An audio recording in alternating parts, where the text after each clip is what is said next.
नमस्कार। World news में आज हिंदुस्तान और पाकिस्तान में तनाव कम होता नजर नहीं आ रहा। हिंदुस्तान जहां दुनिया भर में पाकिस्तान के आतंकवाद की पोल खोल रहा है, तो खुद पाकिस्तानी सांसद भी अपनी सरकार के झूठ से पर्दा उठा रहे हैं।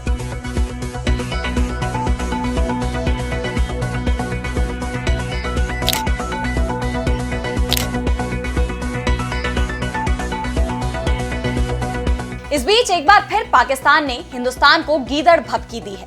वहीं पाकिस्तान के आर्मी चीफ असीम मुनीर के मार्शल बनते ही वहां पर नए बांग्लादेश की चिंगारी तेज हो गई है। तो पाकिस्तान में बनेगा नया बांग्लादेश, इस पर हम करेंगे विस्तार से चर्चा। लेकिन आइए जरा उन खबरों को भी देख लें जिन पर आगे होगी बात। बांग्लादेश की राजनीति में भूचाल, मोहम्मद यूनुस प्रधानमंत्री पद से दे सकते हैं इस्तीफा। सेना से तकरार के बीच बोले बंधक महसूस कर रहा। ट्रंप प्रशासन का बड़ा फैसला, हार्वर्ड यूनिवर्सिटी में विदेशी छात्रों के एडमिशन पर रोक। अभी यहां 7,000 विदेशी छात्र, जिनमें 788 हिंदुस्तानी। 1965 के बाद ब्रिटेन ने मॉरिशस को सौंपा चागोस आइलैंड। पीएम स्टार्मर ने समझौते पर किए हस्ताक्षर। हिंदुस्तान ने की फैसले की सराहना। और चलते चलते में देखेंगे धरती की ओर बढ़ते भयानक सौर तूफान को, 14,000 साल पहले जैसी तबाही का डर। इन सभी खबरों पर हम आगे विस्तार से करेंगे बात, लेकिन पहले एक नजर हेडलाइंस पर। गजा को लेकर अमेरिकी राष्ट्रपति ट्रंप के प्लान पर अड़े इजरायली पीएम नेतन्याहू। कहा, गजा में शांति और सुरक्षा सिर्फ ट्रंप की योजना को लागू करने से ही मुमकिन। अमेरिका और हिंदुस्तान के बीच वॉशिंगटन में बैठक, द्विपक्षीय व्यापार समझौते पर हुई चर्चा। अमेरिकी राष्ट्रपति डोनाल्ड ट्रंप की नई टैरिफ नीति के ऐलान के बाद चर्चा का दौर जारी। वॉशिंगटन में इजरायली अधिकारियों की जान लेने वाले आरोपी का कबूलनामा। कहा, यह गजा फलस्तीन के लिए किया। कनाडा में लगातार घट रही हिंदुस्तानी छात्रों की संख्या, जारी परमिट की संख्या में आई 31% की गिरावट। तो हिंदुस्तान और पाकिस्तान के बीच सीज फायर कब तक टिकेगा, इस पर सवाल खड़े होने लगे हैं। क्योंकि सीज फायर तो हो गया है, लेकिन दोनों ही देशों के बीच बातचीत शुरू होती नहीं दिख रही। पाकिस्तान चाहता है कि अमेरिका दोनों ही देशों के बीच मध्यस्थता करे, जबकि हिंदुस्तान ने साफ कर दिया है कि बातचीत होगी तो आमने सामने की होगी, कोई तीसरा पक्ष इसमें शामिल नहीं होगा। और दूसरा, बातचीत पीओके और पाकिस्तान में सरकार के संरक्षण में रहने वाले आतंकवादियों को सौंपने के मुद्दे पर होगी, जबकि पाकिस्तान कश्मीर, सिंधु नदी समझौता, आतंकवाद और व्यापार, इन सभी मुद्दे पर वार्ता करने की बात कह रहा है। यानी बातचीत शुरू हो, इस पर भी बात बनती नहीं दिख रही है। पाकिस्तान को सबसे ज्यादा चिंता सिंधु जल समझौते के चलते दिख रही है, क्योंकि अगर हिंदुस्तान ने इस समझौते को पूरी तरह से तोड़ दिया, फिलहाल तो इस पर रोक लगी है, लेकिन यह बहाल नहीं हुआ तो पाकिस्तान के खेत बंजर हो जाएंगे, पीने के पानी की भी किल्लत हो जाएगी। और इसी के चलते पाकिस्तान ने एक बार फिर से हिंदुस्तान को धमकी दी है कि अगर पानी नहीं मिला तो खून बहेगा। पाकिस्तानी सेना के प्रवक्ता लेफ्टिनेंट जनरल अहमद शरीफ ने कहा कि अगर आप हमारा पानी रोक देंगे तो हम आपकी सांस बंद कर देंगे। वैसे पाकिस्तान ने हिंदुस्तान से लड़ने की कोशिश तो की थी, लेकिन 4 ही दिन में उसने घुटने टेक दिए। और अब हिंदुस्तान की तरफ से पाकिस्तान की पोल खोलने का अभियान तेज कर दिया गया है। हिंदुस्तान ने 7 डेलीगेशन दुनिया के अलग अलग देशों में भेजे हैं, और ये डेलीगेशन पाकिस्तान की करतूतों को दुनिया के सामने रख रहे हैं। श्रीकांत शिंदे के नेतृत्व वाले डेलीगेशन ने यूएई, संजय झा के नेतृत्व वाले डेलीगेशन ने जापान और कनिमोझी के नेतृत्व वाले डेलीगेशन ने रूस पहुंचकर पहलगाम की घटना की जानकारी दी और बताया कि हिंदुस्तान को क्यों पाकिस्तान में मौजूद आतंकी ठिकानों पर हमला करना पड़ा। इस बीच एनएसए अजीत डोभाल भी रूस पहुंच रहे हैं। उनकी इस यात्रा के बाद यह भी कहा जा रहा है कि पाकिस्तान के साथ हुए संघर्ष में जिस तरह से अमेरिका ने हिंदुस्तान की मदद नहीं की, उल्टा उसे पाकिस्तान के बराबर एक ही पलड़े में रख दिया, उससे हिंदुस्तान में नाराजगी है। वहीं दूसरी तरफ रूस, जो खुद यूक्रेन के साथ जंग में उलझा हुआ है, वो हिंदुस्तान के समर्थन में दिखाई दिया। रूस पहुंचे हिंदुस्तानी डेलीगेशन का नेतृत्व करने वाली डीएमके सांसद कनिमोझी ने कहा कि रूस एक रणनीतिक साझेदार रहा है और हमने हमेशा कूटनीतिक मुद्दों पर एक साथ काम किया है। उन्होंने ये भी कहा कि जब हम आतंकवादी हमले में 26 लोगों की जान गंवा देते हैं, तो ऐसे में रूस से संपर्क करना बेहद जरूरी हो जाता है। हमारे राष्ट्राध्यक्षों ने हमेशा महत्वपूर्ण मुद्दों पर एक साथ काम किया है, चाहे वो वैश्विक महत्व का हो या भारत और रूस के हित का हो। इस समय रूस से संपर्क करना बहुत महत्वपूर्ण हो जाता है। एक तरफ हिंदुस्तान दुनिया में पाकिस्तान की पोल खोल रहा है, तो दूसरी तरफ पाकिस्तानी सांसद भी अपनी सरकार पर हमलावर हो गए हैं। पाकिस्तानी संसद में एक सीनेटर ने दावा किया है कि हिंदुस्तानी वायुसेना न सिर्फ पाकिस्तान के अंदर घुसी बल्कि पाकिस्तान के एयरबेस को भी निशाना बनाकर तबाह किया है। कोई ये नहीं पूछ रहा कि हिंदुस्तान आखिर इतना अंदर तक कैसे आ गया। इन हालात के बीच पाकिस्तान में गृह युद्ध की स्थिति दिखाई दे रही है। खैबर पख्तूनख्वा, बलूचिस्तान और सिंध में बगावत के हालात हैं। पाकिस्तान के ये तीनों ही राज्यों में एक होड़ दिख रही है कि कौन सा राज्य जल्दी ही अलग देश बनेगा। पख्तूनख्वा और बलूचिस्तान में तो पाकिस्तान की आर्मी पर जमकर हमले हो रहे हैं और अब सिंध में भी लोग सड़क पर उतर गए हैं। ऐसे में पाकिस्तान की मुश्किल बढ़ती जा रही है। और अब बढ़ते हैं अगली खबर की तरफ, जहां हम बात करेंगे बांग्लादेश में उठे सियासी तूफान की। तो बांग्लादेश की अंतरिम सरकार के प्रमुख सलाहकार मोहम्मद यूनुस प्रधानमंत्री पद से इस्तीफा दे सकते हैं। उन्होंने खुद ही अपने इस्तीफे की बात कही है, जिसके बाद से बांग्लादेश की राजनीति में उथल-पुथल मची हुई है। दरअसल बांग्लादेश में बीते कुछ वक्त से मोहम्मद यूनुस का विरोध देखा जा रहा है। आम चुनाव को लेकर राजनीतिक दलों में असंतोष है। वहीं सेना के साथ भी यूनुस सरकार की तकरार बढ़ती जा रही है। बांग्लादेश की सेना के प्रमुख जनरल वकार ने यूनुस सरकार को जल्द चुनाव कराने की कड़ी चेतावनी दी है और साथ ही ये भी कहा है कि सेना के मामलों में दखल न दिया जाए और सेना को देश के अहम मुद्दों से अवगत रखा जाए। ऐसे में मोहम्मद यूनुस के लिए मुश्किलें बढ़ती नजर आ रही हैं।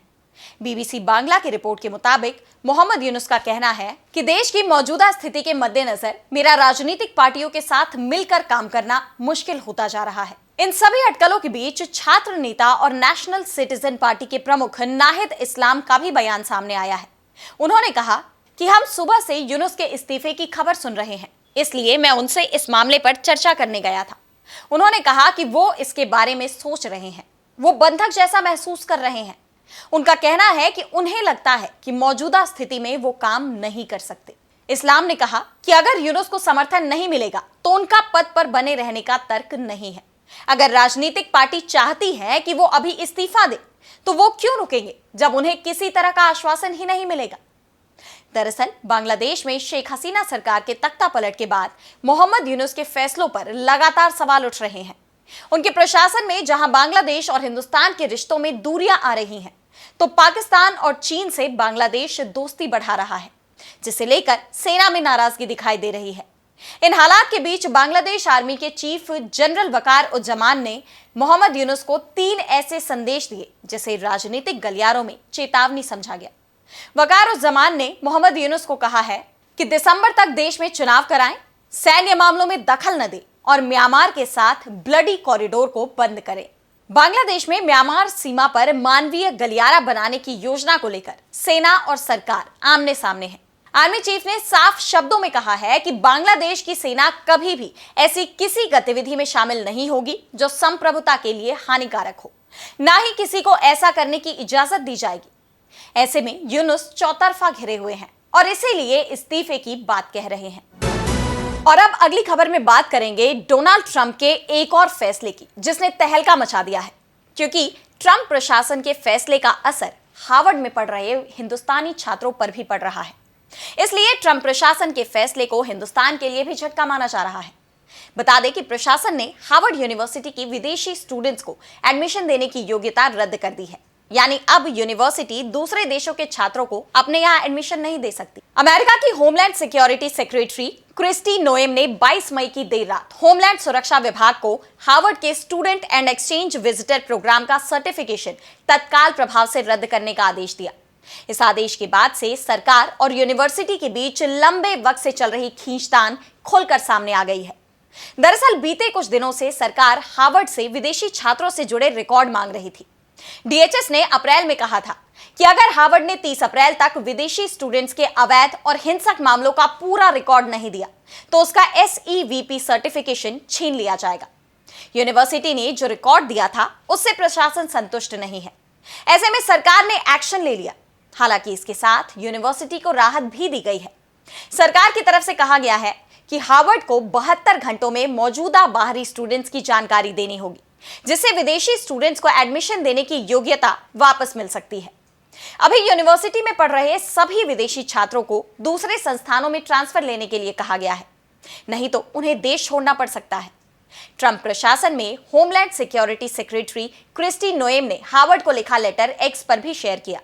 उन्होंने कैप्शन में लिखा कि ट्रंप प्रशासन हार्वर्ड को अपने कैंपस में हिंसा, यहूदी विरोधी सोच को बढ़ावा देने और चीनी कम्युनिस्ट पार्टी के साथ समन्वय बनाने के लिए जिम्मेदार ठहराता है। उन्होंने आगे लिखा कि यूनिवर्सिटीज के लिए विदेशी छात्रों को एडमिशन देना और उनसे मोटी फीस लेना, जिससे वे अपनी मल्टी अरब डॉलर के खजाने को बढ़ा सके, एक विशेषाधिकार है, ना कि अधिकार। हार्वर्ड को कई मौके दिए, लेकिन वो कानून का पालन करने में विफल रही। ये कार्रवाई इसे देश भर के सभी यूनिवर्सिटी और शैक्षणिक संस्थानों के लिए एक चेतावनी है। होमलैंड सुरक्षा विभाग यानी डीएचएस ने अपने बयान में कहा कि हार्वर्ड को लीड कर रहे लोगों ने हिंसा को बढ़ावा देकर कैंपस में असुरक्षित माहौल बनाया है। इनमें से कई आंदोलनकारी विदेशी छात्र हैं। वहीं यूनिवर्सिटी ने ट्रंप प्रशासन की कार्रवाई को गैर कानूनी बताया है। हार्वर्ड यूनिवर्सिटी में लगभग 27% बाहरी छात्र हैं। वहां अभी लगभग 6,800 विदेशी स्टूडेंट्स पढ़ रहे हैं, जिनमें हिंदुस्तान के 788 छात्र हैं। और अब अगली खबर में बात करेंगे चागोस आइलैंड की। तो ब्रिटेन ने मॉरिशस के साथ एक ऐतिहासिक समझौता किया, जिसके तहत हिंद महासागर में स्थित रणनीतिक रूप से महत्वपूर्ण चागोस द्वीप समूह को मॉरिशस को सौंप दिया गया।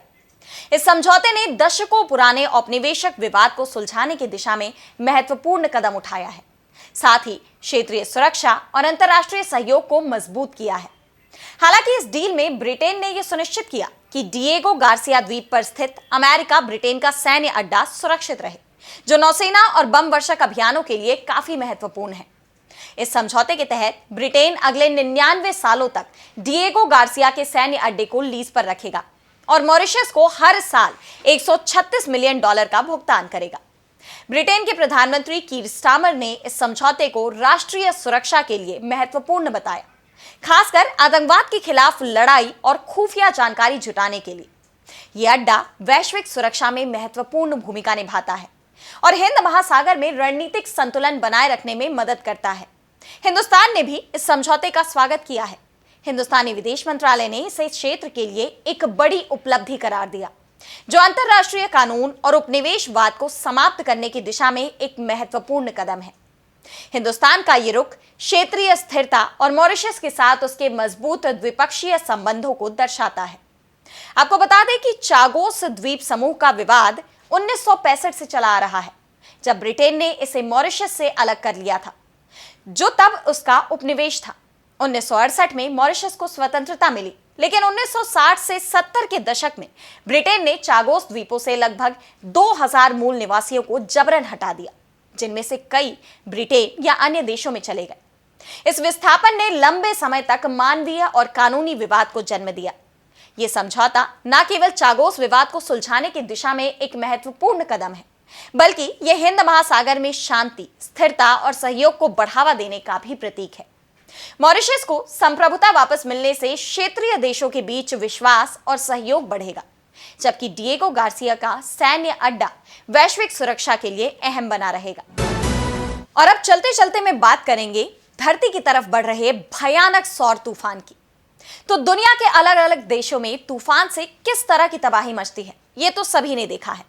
लेकिन अगर ब्रह्मांड में तूफान आ जाए तो इसका क्या नतीजा होगा, ये हम सोच भी नहीं सकते। और अब ब्रह्मांड से उठा एक ऐसा ही तूफान धरती की तरफ बढ़ रहा है, जिसने वैज्ञानिकों को चिंता में डाल दिया है। भयानक सौर तूफान धरती की तरफ बढ़ रहा है। नासा ने इसकी चेतावनी जारी की है, जिसे सुनकर लोगों को 14,000 साल पहले जैसी तबाही का डर सताने लगा है। बता दें कि आज से करीब 14,300 साल पहले धरती पर अब तक का सबसे शक्तिशाली सौर तूफान आया था। फिनलैंड की ओउलू यूनिवर्सिटी के वैज्ञानिकों ने पेड़ों के जीवाश्म छल्लों में रेडियो कार्बन की मात्रा पर अध्ययन कर उसकी खोज की। तकनीक पर निर्भर आज की दुनिया के लिए यह तूफान बड़ा खतरा बन सकता है। अब आप सोच रहे होंगे कि आखिर ये सौर तूफान है क्या? दरअसल सूरज से निकलने वाले तेज ऊर्जा और चार्ज्ड कण यानी प्रोटॉन जब धरती के वायुमंडल से टकराते हैं तो इसे सौर तूफान कहते हैं। ऐसे में सौर गतिविधियों पर नासा और NOAA के अंतरिक्ष मौसम पूर्वानुमान केंद्र लगातार निगरानी रख रहे हैं। नासा ने चेतावनी दी है कि आगे भी सौर ज्वालाएं अंतरिक्ष यात्रियों, उपग्रहों और पृथ्वी आधारित प्रौद्योगिकियों जैसे कि GPS सिस्टम, नेविगेशन और पावर ग्रिड को प्रभावित कर सकती हैं। और इस तूफान का आज की दुनिया पर काफी ज्यादा असर देखने को मिल सकता है, क्योंकि आज की दुनिया पूरी तरह से टेक्नोलॉजी पर निर्भर है, जिसमें सैटेलाइट, बिजली ग्रिड और संचार प्रणाली शामिल हैं। ये सौर तूफान इन्हीं प्रणालियों को सबसे ज्यादा नुकसान पहुंचा सकते हैं। ऐसे में लोगों को अभी से डर सताने लगा है।